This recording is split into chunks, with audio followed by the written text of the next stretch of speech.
పుష్ప 2 అసలు సీక్వెల్ సినిమాకు ఉన్న పవర్ ఏంటి అనేది చూపిస్తోంది.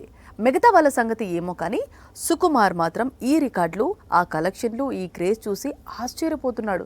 పుష్పరాజ్ క్యారెక్టర్కు ఇంత క్రేజ్ ఉంటే మరి చిట్టుబాబును తిరిగి తీసుకొస్తే అని ఆలోచిస్తున్నాడట. కొన్ని కథలు ఫస్ట్ పార్ట్ కు కంప్లీట్ అవుతాయి. మరికొన్ని కథలకు ఎన్ని సీక్వెల్స్ రాసుకున్నా బాక్సాఫీస్ దగ్గర క్లిక్ అవుతుంటాయి. పుష్పకు ఎన్ని సీక్వెల్స్ అయినా తీయవచ్చు అంటూ గతంలో సుకుమార్ ప్రకటించాడు. ఆల్రెడీ పుష్ప 3 ర్యాంపేజ్ లైన్ లో ఉందంటూ చెప్పుకొచ్చాడు. ప్రస్తుతం సుకుమార్ కొత్త సినిమా పనుల్లో బిజీగా ఉన్నాడు. రామ్ చరణ్ తో తెరకెక్కించే చిత్రానికి సంబంధించిన ప్రీ ప్రొడక్షన్ వర్క్ స్టార్ట్ చేయబోతున్నాడు. అయితే గతంలో తాను డైరెక్ట్ చేసిన రంగస్థలం సినిమాకు సీక్వెల్ తీసుకొస్తే ఎలా ఉంటుంది అనే ఆలోచన చేస్తున్నాడట సుకుమార్. పుష్ప 2 కలెక్షన్స్ చూసిన తరువాత తాను తెరకెక్కించిన క్యారెక్టర్స్ కు, మూవీస్ కు ఆడియన్స్ నుంచి వస్తోన్న రెస్పాన్స్ చూసిన తరువాత రంగస్థలంకు కూడా సీక్వెల్ తీసుకురావాలని అనుకుంటున్నాడట. నిజానికి రంగస్థలం రిలీజ్ టైంలోనే ఈ సినిమాకు సీక్వెల్ ఆలోచన ఉందని చెప్పాడు సుకుమార్. చిట్టిబాబు అనే పాత్ర నార్మల్ పర్సన్ గా మారి రంగస్థలంలోకి అడుగు పెడితే అనేది స్టోరీ లైన్ అట. అయితే ఈ సీక్వెల్ పట్టాలెక్కాలంటే చాలా సమయం పట్టేలా ఉంది. ఎందుకంటే ముందు రామ్ చరణ్ తాను నటిస్తోన్న కొత్త చిత్రాన్ని పూర్తి చేయాలి. ఆ తరువాత సుకుమార్ మేకింగ్ న్యూ మూవీని స్టార్ట్ చేయాలి. ఆ తర్వాతే రంగస్థలం 2 కు లైన్ క్లియర్ అవుతుంది. అసలే ప్రభాస్ సినిమా, ఆ పైన కల్కి తర్వాత రిలీజ్ అవుతున్న సినిమా, ఆల్రెడీ రిలీజ్ డేట్ లాక్ చేసుకున్న సినిమా, రెబెల్ కెరీర్ లో బిగ్ బడ్జెట్ తో వస్తున్న సినిమా. ఇలాంటి సినిమా వస్తోంది అంటే మరే హీరో అయినా ఎదురెళ్లే సాహసం చేస్తాడా? చెయ్యడు. కానీ డీజే టిల్లు తగ్గేదే లేదు అంటున్నాడు. రెబెల్తో ఫైట్కు రెడీ అంటున్నాడు. టిల్లుకు అంత ధైర్యం ఎలా వచ్చిందో తెలుసుకోవాలి అనుకుంటున్నారా? అయితే ఈ స్టోరీ చూడండి. కల్కి తర్వాత ప్రభాస్ నటిస్తున్న రాజాసాబ్ షూటింగ్ అంతా కంప్లీట్ అయింది. ఏప్రిల్లో రిలీజ్ ఉంది. తెలుగు దర్శకుడు మారుతి రెబెల్ స్టార్ ను హర్రర్ కామెడీ మూవీలో చూపించబోతున్నాడు. బాహుబలి 2 తర్వాత ప్రభాస్ నటిస్తున్న సినిమాలో భారీ స్థాయిలో గ్రాఫిక్స్ వాడుతున్న సినిమా ఇది. పైగా భారీ బడ్జెట్ తో నిర్మిస్తుంది పీపుల్స్ మీడియా ఫ్యాక్టరీ. ఏప్రిల్ 10న రాబోతున్న రాజాసాబ్ కోసం కళ్లలో ఒత్తులేసుకుని ఎదురుచూస్తున్నారు రెబెల్ అభిమానులు. కానీ సేమ్ డేట్ అంటే ఏప్రిల్ 10కి డీజే టిల్లు నటిస్తున్న కొత్త చిత్రం జాక్ కూడా ప్రేక్షకుల ముందుకు వస్తోంది. రెబెల్ స్టార్ కు పోటీగా డీజే టిల్లు. ఇదెలా సాధ్యమంటే టాలీవుడ్ చెప్పేది ఒక్కటే. అదేంటి అంటే రాజాసాబ్ పోస్ట్ పోన్. అందుకే జాక్ ఎంట్రీ ఇస్తున్నాడు అంటోంది ఇండస్ట్రీ. టిల్లు స్క్వైర్ తర్వాత సిద్ధు జొన్నలగడ్డ నటిస్తున్న జాక్ మూవీని బొమ్మరిల్లు భాస్కర్ తెరకెక్కిస్తున్నాడు. Baby fame Vaishnavi Chaitanya heroine గా కనిపించనుంది. నిజానికి ఏప్రిల్ 18న అనుష్క నటిస్తున్న ఘాటీ రిలీజ్ డేట్ లాక్ కావటంతో రాజాసాబ్ పోస్ట్ పోన్ కన్ఫర్మ్ అయింది. ఇప్పుడు సేమ్ డేట్ కు జాక్ వస్తుండటంతో రాజాసాబ్ ఏప్రిల్ 10న రావటం లేదని ఖరారైంది. అయితే రెబెల్ మూవీ ఎప్పుడు రిలీజ్ అవుతుంది అనేది పాన్ ఇండియా వైడ్ గా క్యూరియాసిటీని క్రియేట్ చేస్తోంది. ఇండియన్ సినిమాపై పుష్ప 2 ఎఫెక్ట్ బాగా పడింది. ముఖ్యంగా జాతర ఎపిసోడ్ పేలిపోయింది. సినిమా అంతా ఒక ఎత్తు, ఈ ఒక్క ఎపిసోడ్ మరో హైలైట్.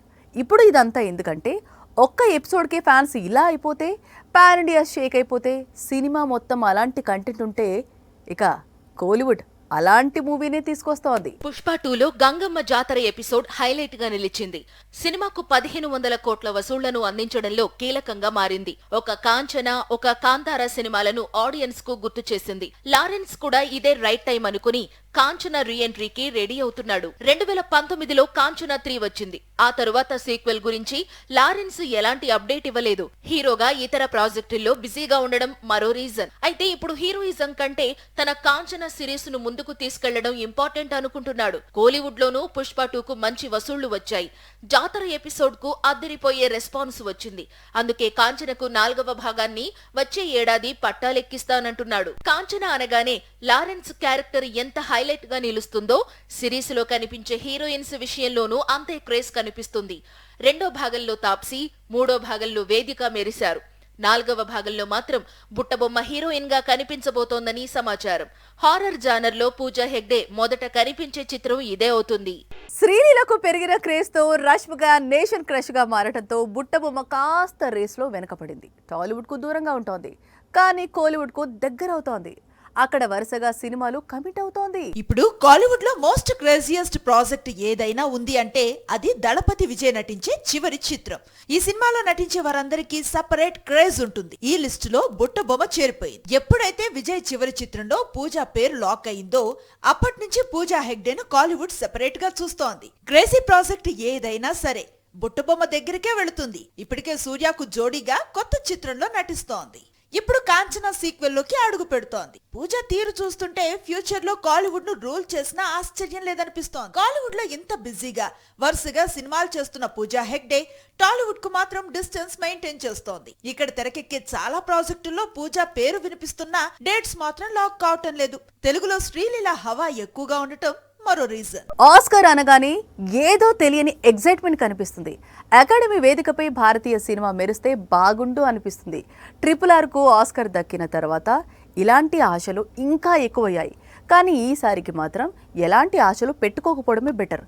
ఇండియా నుంచి అఫీషియల్గా వెళ్ళిన మూవీ అఫీషియల్గా రిజెక్ట్ అయింది. ఆమిర్ ఖాన్ నిర్మాతగా ఆయన మాజీ భార్య తెరకెక్కించిన లాపతా లేడీస్ వచ్చే ఏడాది జరిగే ఆస్కార్ వేడుకలకు భారత్ తరపున అఫీషియల్ ఎంట్రీగా వెళ్ళింది. నిజానికి మంచి కథనం, ఆసక్తి కలిగించే అంశంతో ఈ సినిమా తెరకెక్కడంతో ఆస్కార్ వేదికపై లాపతా లేడీస్ పేరు వినిపిస్తుందని సినిమా పండితులు ఊహించారు. కానీ ఆస్కార్ కమిటీకి ఈ చిత్రం నచ్చలేదు. వచ్చే ఏడాది జరగబోయే ఆస్కార్ అవార్డులకు పోటీ పడే సినిమాల ఫైనల్ లిస్ట్ లోకి లాపతా లేడీస్ ఎంట్రీ ఇవ్వలేకపోయింది.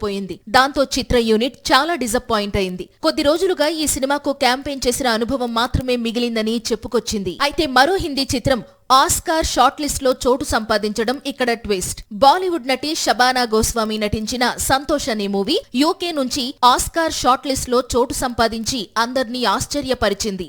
ఇటీవల జరిగిన కేన్స్ ఫిల్మ్ ఫెస్టివల్లో ఈ చిత్రాన్ని ప్రదర్శించగా ప్రశంసలు అందుకుంది. ఇప్పుడు ఏకంగా ఆస్కార్ కు వెళ్ళింది. ఇది నిజంగా తమకు షాక్ ఇచ్చిందని యూనిట్ చెబుతోంది. సంధ్యా సూరి అనే బ్రిటిష్ ఇండియన్ ఫిల్మ్ డైరెక్టర్ ఈ చిత్రాన్ని తెరకెక్కించింది.